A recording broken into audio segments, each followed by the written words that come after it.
ನೀವು ಹೇಳಿದ್ರಿ ಅಂದರೆ ಈ ಕ್ಷಣಕ್ಕೂ ಸಿನಿಮಾದ ಕೆಲಸಗಳನ್ನು ಮಾಡ್ತಾ ಇದ್ದಾರೆ ಎ ಪಿ ಅರ್ಜುನ್ ಅವರು ಅಂತ. ಬಟ್ ಉದಯ್ ಮೆಹ್ತಾ ಹೇಳೋದು ಪ್ರಕಾರ ಅಂದರೆ ನಾವು ಒಂದು ಇಂಟರ್ನ್ಯಾಷನಲ್ ಪ್ರೆಸ್ ಮೀಟ್ ಮಾಡ್ತೀವಿ ಅಂತ ಒಂದು ಗ್ಲಿಮ್ಸನ್ನು ಬಿಟ್ಟರು, ಒಂದು ಅನೌನ್ಸ್ಮೆಂಟ್ ಮಾಡಿದ್ರು. ಆ ಟೈಮಲ್ಲಿ ಅದನ್ನು ಯಾವುದು ವಿಡಿಯೋ ಹಾಕ್ಕೊಳ್ಳಿಲ್ಲ, ಸೋಷಿಯಲ್ ಮೀಡಿಯಾದಲ್ಲಿ ಹಾಕಲಿಲ್ಲ, ಸೋಷಿಯಲ್ ಮೀಡಿಯಾದಲ್ಲಿ ಪ್ರಚಾರ ಮಾಡ್ತಾ ಇಲ್ಲ. ಆಮೇಲೆ ಧ್ರುವ ಸರ್ ಡಬ್ಬಿಂಗ್ ಮಾಡಿದ್ರು, ಆ ಟೈಮಲ್ಲಿ ಮುಂದೆ ನಿಂತ್ಕೊಳ್ಳಿಲ್ಲ ಎ ಪಿ ಅರ್ಜುನ್ ಅವರು ಅನ್ನೋಂಥದ್ದು ಉದಯ್ ಹೇಳ್ತಿರ್ತಕ್ಕಂಥದ್ದು ಮಾತುಗಳು. ಸೊ ಇದಕ್ಕೆ ನೀವು ಏನು ಹೇಳ್ತೀರಾ ಅಂತ? ನೋಡಿ, ನನ್ನ ಕಕ್ಷಿದಾರರ ಪ್ರಕಾರವಾಗಿ ಇವತ್ತಿನವರೆಗೂ ಪ್ರತಿಯೊಂದು ಹೆಜ್ಜೆಗೂ ತನ್ನ ಚಿತ್ರವನ್ನು ಮಗು ಥರ ನೋಡ್ಕೊಂಡಿದ್ದಾರೆ. ಆ ಚಿತ್ರದಲ್ಲಿರ್ತಕ್ಕಂಥ ಪ್ರತಿಯೊಂದು ವಿಚಾರಗಳನ್ನು ಬಹಳ ಪ್ರಾಮಾಣಿಕವಾಗಿ ಇವತ್ತಿನವರೆಗೂ ಮಾಡಿದ್ದಾರೆ. ಮತ್ತು ಯಾವುದೇ ಕಾರಣಕ್ಕೂ ಸಹ ಪ್ರೊಡ್ಯೂಸರ್ ಜೊತೆ ವಾಗ್ವಾದ ಮಾಡಿಕೊಂಡಿಲ್ಲ, ಎಂದೂ ಸಹ ಅವ್ರು ಕಂಪ್ಲೇಂಟ್ ಕೊಟ್ಟಿಲ್ಲ. ಪ್ರೊಡ್ಯೂಸರೇ ಇವ್ರ ವಿರುದ್ಧ ಅನಗತ್ಯವಾಗಿ ತೊಂದರೆ ಕೊಟ್ಟಿರ್ತಕ್ಕಂಥ ವಿಚಾರಗಳು ನಾವು ಗಮನಕ್ಕೆ ಬಂದಿದೆ ಅನ್ನುವಂಥ ವಿಚಾರ ಅರ್ಜುನ್ ಅವರು ನಂಗೆ ಪದೇ ಪದೇ ಹೇಳಿದ್ದಾರೆ. ನೀವು ಇದೆಲ್ಲ ಸಮಸ್ಯೆಗಳೇಕಂದರೆ ಇವ್ರಿಗೂ ತೊಂದರೆ ಇದೆ. ಈಗ ಪ್ರೊಡ್ಯೂಸರ್ ಮಾಡಿರ್ತಕ್ಕಂಥ ಇವ್ರಿಗೂ ಕೆಟ್ಟ ಹೆಸರು ಬರ್ತದೆ. ಯಾರನ್ನೂ ಸಹ ತನ್ನ ಮಗುನ ಸಾಯಿಸ್ಕೊಳ್ಳೋಕ್ಕೆ ಇಷ್ಟಪಡೋದಿಲ್ಲ. ಅದಕ್ಕೆ ಪ್ರೊಡ್ಯೂಸರ್ ಆಗಲಿ, ಆ್ಯಕ್ಟ್ರ್ ಆಗಲಿ ಮತ್ತು ನಿರ್ದೇಶಕರಾಗಲಿ ಪರಸ್ಪರ ಕೂತ್ಕೊಂಡು ಸಮಸ್ಯೆಗಳನ್ನು ಸಾಲ್ವ್ ಮಾಡಿಕೊಂಡು ಈ ಸಮಸ್ಯೆಯನ್ನು ಸಾಲ್ವ್ ಮಾಡಿಕೊಂಡ್ರೆ ಅನುಕೂಲ. ಇಲ್ಲಾಂದರೆ ಇವರು ಮಾಡಿರ್ತಕ್ಕಂಥ ಕೆಲಸಕ್ಕೆ ಕಾನೂನಾತ್ಮಕವಾಗಿ ಕ್ರಿಮಿನಲ್ ಮೊಕದ್ದಮೆಯನ್ನು ಹೂಡಬೇಕಾಗ್ತದೆ, ಸಿವಿಲ್ ಮೊಕದ್ದಮೆಯನ್ನು ಹೂಡಬೇಕಾಗ್ತದೆ. ಮತ್ತು ಇವ್ರಿಗಾಗಿರ್ತಕ್ಕಂಥ ಅನ್ಯಾಯವನ್ನು, ಇವ್ರಿಗಾಗಿರ್ತಕ್ಕಂಥ ಲಾಸನ್ನು ಪ್ರೊಡ್ಯೂಸರೇ ಕಟ್ಕೊಡ್ಬೇಕಾಗ್ತದೆ.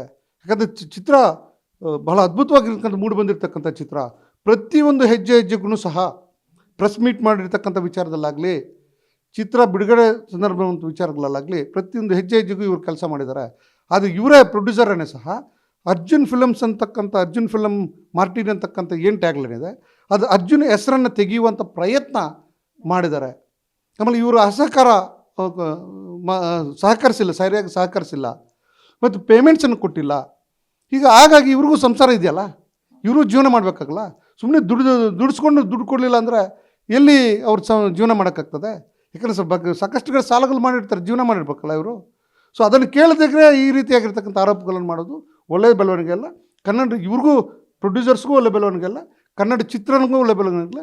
ಚಿತ್ರನಟರಿಗೂ ಆಗಲಿ, ನಿರ್ದೇಶಕರಿಗಾಗಲಿ ಮತ್ತು ಪ್ರೊಡ್ಯೂಸರ್ಗಾಗಲಿ ಯಾರಿಗೂ ಈ ರೀತಿ ಒಳ್ಳೆ ಬೆಳವಣಿಗೆ ಅಲ್ಲ. ಇವರೆಲ್ಲ ಕೂತ್ಕೊಂಡು ಪರಸ್ಪರ ಸಮನ್ವಯದಿಂದ ಕೂತ್ಕೊಂಡು ಚರ್ಚೆ ಮಾಡಿಕೊಂಡು ಸಮಸ್ಯೆಯನ್ನು ಸಾಲ್ವ್ ಮಾಡಿಕೊಂಡು ಇದನ್ನು ಚಿತ್ರ ಬಿಡುಗಡೆ ಮಾಡಿದ್ರೆ ತುಂಬ ಒಳ್ಳೆಯದು ಅಂತಕ್ಕಂಥದ್ದು ನನ್ನ ಅಭಿಪ್ರಾಯ. ಸರ್, ಸಾಕಷ್ಟು ಕೇಸುಗಳನ್ನ ಸಾಲ್ವ್ ಮಾಡಿಕೊಟ್ಟಿದ್ದೀರಾ.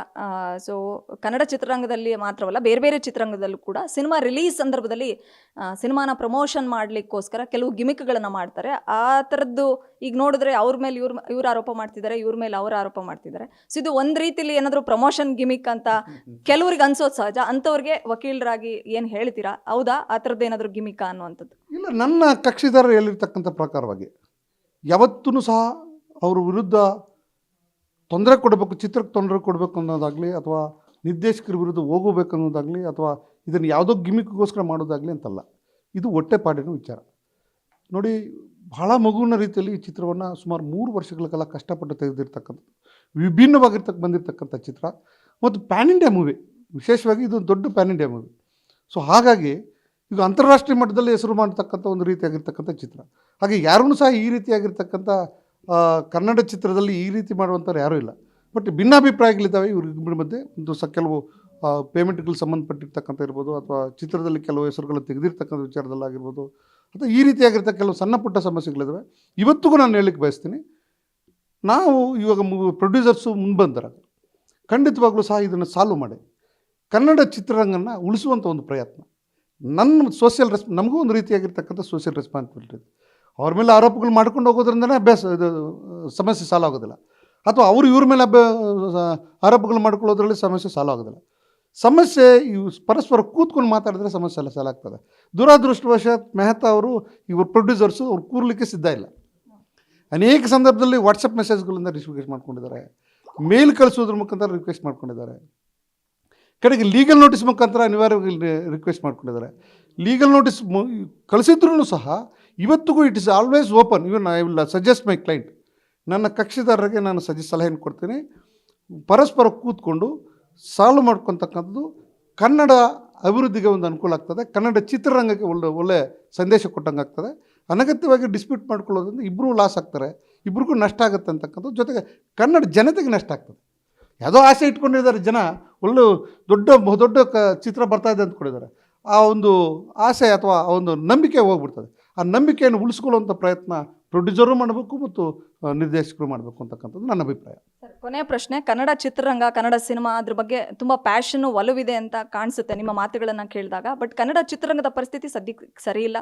ಕೆಲವು ಸ್ಟಾರ್ಸ್ಗಳು ಕಂಪ್ಲೇಂಟು, ಕೇಸು ಅಂತ ಜೈಲಲ್ಲಿ ಕೂರುವಂಥ ಪರಿಸ್ಥಿತಿ, ದೊಡ್ಡ ಸ್ಟಾರ್ಗಳ ಸಿನಿಮಾಗಳು ಬರ್ತಾ ಇಲ್ಲ. ಮಾರ್ಟಿನ್ ರಿಲೀಸ್ ಡೇಟ್ ಅನೌನ್ಸ್ ಮಾಡಿದ ತಕ್ಷಣ ಈ ವರ್ಷ ದೊಡ್ಡ ಮಟ್ಟದ ಸಕ್ಸಸ್ ಆಗುತ್ತೆ, ಬಾಕ್ಸ್ ಆಫೀಸ್ ಚೆನ್ನಾಗಾಗುತ್ತೆ, ಕನ್ನಡ ಚಿತ್ರರಂಗದ ಮಾರ್ಕೆಟ್ ಚೆನ್ನಾಗಾಗುತ್ತೆ ಅನ್ನುವಂಥ ಮಾತುಗಳು ಕೇಳಿ ಬಂದಿತ್ತು. ಅಂಥದ್ರಲ್ಲಿ ಈ ಥರದೊಂದು ಸಮಸ್ಯೆ. ಸೊ ನೀವು ಕೂಡ ಸಿನಿಮಾನ ನೋಡ್ತೀರಾ ಅಥವಾ ಯಾವ ಥರದ ಸಿನಿಮಾಗಳನ್ನ ಎಕ್ಸ್ಪೆಕ್ಟ್ ಮಾಡ್ತಿದ್ದೀರಾ? ಇದೊಂದು ಪ್ಯಾನ್ ಇಂಡಿಯಾ ಸಿನಿಮಾ, ಮಾರ್ಟಿನ್ನು, ಅದ್ರ ಮೇಲೂ ಕೂಡ ಒಲವಿದೆ ಅಂತ ಕಾಣಿಸ್ತಾ ಇದೆ ನಿಮ್ಮ ಮಾತುಗಳಲ್ಲಿ. ಸೊ ಅದ್ರ ಬಗ್ಗೆ ಹೇಳೋದು. ನೋಡಿ, ಕನ್ನಡ ಚಿತ್ರರಂಗಗಳಲ್ಲಿ ಆದರ್ಶಪ್ರಾಯವಾಗಿರ್ತಕ್ಕಂಥ ಚಿತ್ರಗಳು ಡಾಕ್ಟರ್ ರಾಜ್ಕುಮಾರು ಮತ್ತು ಕೆಲವು ಹಿರಿಯ ನಟರುಗಳಿಗೆ ಹೋಯಿತು. ಇವತ್ತು ಈಗಿನ ಟ್ರೆಂಡಿಗೆ, ದಿನಗಳಲ್ಲಿ ಈಗಿನ ಟ್ರೆಂಡಿಗೆ ತಕ್ಕಂಗೆ ಚಲನಚಿತ್ರಗಳನ್ನು ತೆಗಿತಾ ಇದ್ದಾರೆ. ನಾವು ಕಾಲ ಬದಲಾಗ್ತಾ ಇದೆ, ಸಮಸ್ಯೆಗೆ ತಕ್ಕಂಗೆ ನಾವೂ ಸಹ ಬದಲಾಗುವಂಥ ಮನಸ್ಥಿತಿಗಳು ಬದಲಾಗ್ತಾ ಇದ್ದಾವೆ. ಸೊ ಹೀಗಾಗಿ ಯಾವುದೇ ಆಗಲಿ ಕನ್ನಡ ಚಿತ್ರರಂಗದಲ್ಲಿ ಈ ದೊಡ್ಡ ಮಟ್ಟದ ಬಜೆಟನ್ನಿಟ್ಟು ಚಿತ್ರ ತೆಗೆಯತಕ್ಕಂಥದ್ದು, ಇದರ ವ್ಯಾಪ್ತಿ ಭಾಳ ಕಡಿಮೆ ಇದೆ. ಆದರೂ ದೊಡ್ಡ ಮಟ್ಟದ ಚಿತ್ರಗಳನ್ನು ತೆಗೆಯುವಂಥದ್ದು ಸುಲಭ ಅಲ್ಲ. ಯಾಕಂದರೆ ನನಗೆ ಗೊತ್ತಿದೆ, ಕನ್ನಡ ಚಿತ್ರರಂಗದಲ್ಲಿ ಅತಿ ಹೆಚ್ಚು ಈ ರೀತಿಯಾಗಿರ್ತಕ್ಕಂಥ ಸ್ಕಿಲ್ ಇರ್ತಕ್ಕಂಥ ಡೈರೆಕ್ಟರ್ಸ್ ಆಗಲಿ ಅಥವಾ ಧೈರ್ಯ ಮಾಡಿ ಇನ್ವೆಸ್ಟ್ ಮಾಡ್ತಕ್ಕಂಥ ಪ್ರೊಡ್ಯೂಸರ್ಸ್ ಆಗಲಿ ಸಿಗೋದು ಭಾಳ ವಿರಳ. ಇಂಥ ಸಂದರ್ಭದಲ್ಲಿ ಬಹಳ ಪರಸ್ಪರ ಏನು ತೀರ್ಮಾನ ಮಾಡಿ ಧೈರ್ಯ ಮಾಡಿ ಕಷ್ಟಪಟ್ಟು ಕೆಲಸ ಮಾಡಿರ್ತಕ್ಕಂಥವ್ರು ಇದನ್ನು ದೊಡ್ಡ ಮಟ್ಟಕ್ಕೆ ಕೊಂಡೊಯ್ಬೇಕು ಹೊರತು ಇದನ್ನು ಚೀಟುವಂಥ ಪ್ರಯತ್ನಗಳು ಮಾಡಬಾರ್ದು. ಸೊ ಹಾಗಾಗಿ ನಾನು ಯಾವುದೇ ಕಾರಣಕ್ಕೂ ಸಹ ಲೀಗಲ್ ನೋಟಿಸ್ ಕೊಡುವಾಗಲೂ ಸಹ ಸಾಮಾನ್ಯವಾಗಿ ಭಾಳ ಹಾರ್ಷಾಗಿ ಲೀಗಲ್ ನೋಟಿಸ್ ಕೊಡುವಂಥ ಸಾಧ್ಯತೆಗಳು ಸಾಮಾನ್ಯವಾಗಿ ನಾನು ನೋಡ್ತೀನಿ. ಎಷ್ಟೋ ವಿಚಾರಗಳನ್ನು ನಾನು ಇಲ್ಲಿ ಪ್ರಸ್ತಾಪ ಮಾಡಿಲ್ಲ. ಉದ್ದೇಶ ಇಷ್ಟೇ, ಇವರಿಬ್ಬರ ವಿಶ್ವಾಸವನ್ನು ಅಥವಾ ಅವರ ಸ್ನೇಹತ್ವವನ್ನು ದೂರ ಮಾಡಬಾರ್ದು. ಕಡಿಮೆ ಅವರ ಮೇಲೆ ಇವರು ಇರ್ತಕ್ಕಂಥ ಅಂತರವನ್ನು ಕಡಿಮೆ ಮಾಡಬೇಕು. ಈ ಕನ್ನಡ ಚಲನಚಿತ್ರಗಳಿಗೆ ಅನುಕೂಲ ಆಗಬೇಕು, ಕನ್ನಡ ಚಿತ್ರರಂಗ ಬೆಳೀಬೇಕು. ಈ ಪರಸ್ಪರ ಒಡಂಬಡಿಕೆ ಮಾಡಿಕೊಂಡು ಒಳ್ಳೆತನದಿಂದ ಇವರನ್ನು ತೀರ್ಮಾನ ಮಾಡಿಕೊಂಡು ಚಿತ್ರ ಬಿಡುಗಡೆ ಆಗಬೇಕು, ಒಳ್ಳೆ ದುಡ್ಡು ಗಳಿಕೆ ಮಾಡಬೇಕು, ರಾಷ್ಟ್ರೀಯ ಮತ್ತು ಅಂತಾರಾಷ್ಟ್ರೀಯ ಮಟ್ಟದಲ್ಲಿ ಹೆಸರು ಮಾಡಬೇಕು. ಅದು ನಮ್ಮ ಕನ್ನಡದ ಒಂದು ಹೆಸರನ್ನು ಅಂತಾರಾಷ್ಟ್ರೀಯ ಮಟ್ಟದಲ್ಲಿ ಬೆಳಿಬೇಕು ಅಂತಕ್ಕಂಥ ಉದ್ದೇಶದಿಂದ ನಾನು ಸಹ ಭಾಳ ಸ್ಮೂತಾಗಿ ಈ ಲೀಗಲ್ ನೋಟಿಸನ್ನು ಕೊಟ್ಟಿದ್ದೀನಿ ಮತ್ತು ಅವ್ರು ರಿಕ್ವೆಸ್ಟನ್ನು ಮಾಡ್ಕೊಂಡಿದ್ದೀವಿ. ಲೀಗಲ್ ನೋಟಿಸಲ್ಲಿ ನೀವು ಬಂದು ಸಮಸ್ಯೆಯನ್ನು ಸಾಲ್ವ್ ಮಾಡ್ಕೊಳ್ಳಿ, ಎಷ್ಟು ಕೊಡಬೇಕು, ಎಷ್ಟು ಕೊಡಬಾರ್ದು, ಏನು ಮಾಡಬೇಕು, ಏನು ಬರಬಾರ್ದು, ಇರ್ತಕ್ಕ ಶಾರ್ಟ್ ಟೈಮ್ ಇರೋದ್ರಿಂದ, ಚಿತ್ರ ಚೆನ್ನಾಗಿ ಮೂಡಿ ಬಂದಿದೆ ಅಂತಕ್ಕಂಥ ಹೇಳ್ತಾ ಇರೋದ್ರಿಂದ ನೀವು ಬಂದು, ಯಾಕಂದರೆ ಸಾಕಷ್ಟು ಪ್ರಚಾರ ಆಗಿದೆ, ರಾಷ್ಟ್ರೀಯ ಮಟ್ಟದಲ್ಲೂ ಪ್ರಚಾರ ಆಗಿರ್ತಕ್ಕಂಥ ಚಿತ್ರ. ಸೊ ಬಂದು ಸಾಲ್ವ್ ಮಾಡ್ಕೊಳ್ಳಿರ್ತಕ್ಕಂಥ ಒಂದು ನೋಟಿಸನ್ನು ಸಹ ಕೊಟ್ಟಿದ್ದೀವಿ. ಫೈನಾನ್ಷಿಯಲ್ ವಿಚಾರದಲ್ಲಿ ಏನಾದರೂ ತಗಾದಗಳಿದ್ರೆ ಅದನ್ನು ಸಹ ಮಾತಾಡೋಣ, ಅಸಹಕಾರ ವಿಚಾರದಲ್ಲಿ ಏನೋ ತಗಾದಿದ್ರೆ ಅದನ್ನು ಮಾತಾಡೋಣ, ಮತ್ತು ಯಾರು ಏನು ಸಮಸ್ಯೆಗಳಿದ್ದರೆ ಅದನ್ನು ಮಾತಾಡೋಣ. ಆದರೆ ಇವತ್ತು ಟಿ ವಿಯಲ್ಲಿ ಬಂದಂಗೆ ಯಾವುದೇ ಕಾರಣಕ್ಕೂ ಅರ್ಜುನನ್ನು ಅರೆಸ್ಟ್ ಮಾಡ್ತಾರೆ, ಅರ್ಜುನ್ 50 ಲಕ್ಷ ತಗೊಂಡಿದ್ದಾರೆ, ಅವೆಲ್ಲ ಸುಳ್ಳು ಮಾಹಿತಿಯನ್ನು ಸಹ ಕೊಟ್ಟಿರ್ಬೋದು ಅಂತಕ್ಕಂಥ ನನ್ನ ಅಭಿಪ್ರಾಯ. ನಾನು ಇವತ್ತಿಗೂ ಸಹ ಇವನ್ ಪ್ರೊಡ್ಯೂಸರ್ಗೆ ಅವ್ರಿಗೇನು ಕೆಟ್ಟದ್ದಾಗಲಿ ಅಂತ ಬಯಸ್ಲಿಕ್ಕಾಗೋದಿಲ್ಲ. ಯಾಕಂದ್ರೆ ಅಂಥ ಪ್ರೊಡ್ಯೂಸರ್ಸ್ ಇದ್ದರೆ ಒಳ್ಳೆ ಬೆಳಿಬೋದು. ಬಟ್ ಆದರೆ ಇಂಥ ಡೈರೆಕ್ಟ್ರುಗಳನ್ನ ಕಳ್ಕೊಂಡ್ರೆ ಕನ್ನಡ ಚಿತ್ರರಂಗಕ್ಕೆ ಲಾಸ್ ಆಗ್ತದೆ. ಸೊ ಕನ್ನಡ ಚಿತ್ರರಂಗ ಲಾಸ್ ಆಗ್ಬೋದು, ಕರ್ನಾಟಕದಲ್ಲಿ ಈ ಒಂದು ಪ್ರತಿಭೆಗಳಿಗೆ ತೊಂದರೆ ಆಗಬಾರ್ದಕ್ಕಂಥ ದೃಷ್ಟಿಯಿಂದ ಸಮನ್ವಯದಿಂದ ಈ ಸಮಸ್ಯೆಯನ್ನು ಸಾಲ್ವ್ ಮಾಡತಕ್ಕಂಥ ದೃಷ್ಟಿಯಿಂದ ಒಂದು ಲೀಗಲ್ ನೋಟಿಸನ್ನು ಕೊಟ್ಟು ಕೂತ್ಕೊಂಡು ಸಾಲ್ವ್ ಮಾಡ್ಕೊಳ್ಳಿರ್ತಕ್ಕಂಥ ಮಾತನ್ನು ಹೇಳಿದ್ವಿ. ಒಂದು ವೇಳೆ ಬಿಡುಗಡೆ ಮುಂಚಿತವಾಗಿ ಸಮಸ್ಯೆಗಳನ್ನ ಸಾಲ್ವ್ ಮಾಡಿಕೊಂಡ್ರೆ ಒಳ್ಳೆ ರೀತಿಯಲ್ಲಿ ಬಿಡುಗಡೆ ಆದರೆ ತುಂಬ ಒಳ್ಳೆಯದು, ಎಲ್ರಿಗೂ ಅನುಕೂಲ ಆಗುತ್ತೆ ಮತ್ತು ರಾಜ್ಯಕ್ಕೂ ಅನುಕೂಲ ಆಗ್ತದೆ, ಕನ್ನಡಕ್ಕೂ ಅನುಕೂಲ ಆಗ್ತದೆ, ಕನ್ನಡನೂ ಬೆಳವಣಿಗೆ ಆಗ್ತದೆ ಅಂತಕ್ಕಂಥದ್ದು ನನ್ನ ಅಭಿಪ್ರಾಯ. Thank you so much. ನಮಗೆ ಕೇಸ್ ಸಿಕ್ಕಿದೆಯಾ, ನಮ್ಮ ಚಾರ್ಜ್ ಬರ್ತಾ ಇದೆಯಾ, ಅಷ್ಟು ಸಾಕು, ನಾವು ಫೈಟ್ ಮಾಡೋಣ ಅನ್ನೋ ಮನಸ್ಥಿತಿ ಇರುವಂಥ ವಕೀಲರುಗಳು ನಮ್ಮ ಮಧ್ಯೆ ತುಂಬ ಜನರಿದ್ದಾರೆ. ಆದರೆ ನಮ್ಮ ಚಾರ್ಜು, ಈ ಕೇಸು ಇದೆಲ್ಲ ಮುಖ್ಯ ಅಲ್ಲ. ಕನ್ನಡ ಚಿತ್ರರಂಗ, ಕನ್ನಡ ಸಿನಿಮಾಗಳು ಉಳಿಬೇಕು. ಈ ಒಂದು ಕೆಟ್ಟ ಸ್ಥಿತಿ ನಿರ್ಮಾಣ ಆಗಿದೆ, ಸಂಕಷ್ಟದಲ್ಲಿದೆ ಕನ್ನಡ ಚಿತ್ರರಂಗ. ಇಂಥ ಟೈಮಲ್ಲಿ ನಿರ್ದೇಶಕರು, ನಿರ್ಮಾಪಕರು ಈ ಮನಸ್ತಾಪ, ಭಿನ್ನಾಭಿಪ್ರಾಯ, ಈ ಫಿನಾನ್ಸ್ ವಿಚಾರಕ್ಕೆ ಸಣ್ಣ ಪುಟ್ಟ ಜಗಳಗಳನ್ನು ಮಾಡ್ಕೊಳ್ಳೋದ್ರ ಬದಲು ಕುತ್ಕೊಂಡು ಬಗೆಹರಿಸ್ಕೊಂಡು ಅದೇನು ದುಡ್ಡು ಬರಬೇಕು, ಸಿನಿಮಾ ರಿಲೀಸ್ ಮಾಡಿ ದೊಡ್ಡ ಮಟ್ಟದಲ್ಲಿ ಬಾಕ್ಸ್ ಆಫೀಸ್ ಸಕ್ಸಸ್ ಆದಾಗ ಆ ದುಡ್ಡು ನಿಮ್ಗೇನೇನು ಬರಬೇಕು ಅದನ್ನು ಕ್ಲಿಯರ್ ಮಾಡಿಕೊಂಡ್ರೆ ಒಳ್ಳೆಯದು ಅನ್ನುವಂಥ ಮಾತುಗಳನ್ನು ಹಿರಿಯ ವಕೀಲರಾಗಿರ್ತಕ್ಕಂಥ ಶಂಕರಪ್ಪ ಸರ್ ನಮ್ಮೊಟ್ಟಿಗೆ ಹಂಚ್ಕೊಂಡ್ರು. ನೋಡೋಣ, ಉದಯ್ ಕೆ ಮೆಹ್ತಾ ಅವರು ನಿರ್ಮಾಪಕರು ಮತ್ತು ನಿರ್ದೇಶಕರಾಗಿರ್ತಕ್ಕಂಥ AP ಅರ್ಜುನ್ ಮುಖಾಮುಖಿಯಾಗಿ ಕೂತ್ಕೊಂಡು ಸಮಾಧಾನವಾಗಿ ಈ ಪ್ರಕರಣವನ್ನು ಬಗೆಹರಿಸ್ಕೊಳ್ತಾರಾ ಅಥವಾ ಲೀಗಲಿ ಫೈಟ್ ಮಾಡ್ತಾರಾ ಅನ್ನೋದನ್ನು ಕಾದು ನೋಡಬೇಕಾಗುತ್ತೆ.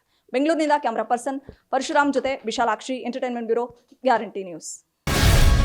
ಗ್ಯಾರಂಟಿ ನ್ಯೂಸ್, ಸುದ್ದಿ ಖಚಿತ, ನ್ಯಾಯ ನಿಶ್ಚಿತ.